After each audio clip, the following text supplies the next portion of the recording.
ایک بھائی نے پوچھا ہے کہ سالگرہ منانے کا کیا حکم ہے؟ پیدائش کی سالگرہ منانا یا شادی کی سالگرہ منانا اسلامی طریقہ نہیں ہے، اور ایک مسلمان اس بات کا پابند ہے کہ وہ اپنی زندگی کے ہر شعبہ میں اسلامی تعلیمات کے مطابق زندگی گزارے۔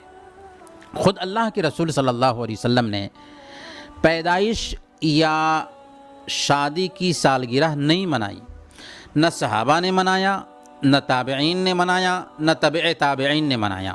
یہ اصل میں غیر قوموں کی دیکھا دیکھی مسلمانوں میں آ گئی ہے، لیکن ایک مسلمان کو چاہیے کہ وہ ایسے تمام طریقوں کا کنڈم کرے جو اللہ کے نبی صلی اللہ علیہ وسلم سے ثابت نہیں، صحابہ کرام، تابعین اور تبع تابعین سے ثابت نہیں۔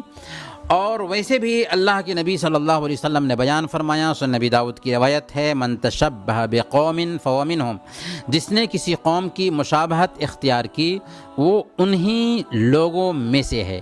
خلاصہ یہ سمجھیں کہ ایک مسلمان کو برتھ ڈے یا ویڈنگ ڈے نہیں منانا چاہیے۔ ویڈنگ ڈے کی جہاں تک بات ہے تو یہ صرف سال میں خوشی منانے کا معاملہ نہیں ہے، بلکہ اسلام نے ایسی تعلیمات دی ہیں کہ اگر ان تعلیمات کو شوہر بیوی سامنے رکھیں تو ہر دن ان کے لیے شادی کا دن ہوگا اور ہر دن وہ خوشگوار ازدواجی زندگی کا لطف اٹھا سکتے ہیں۔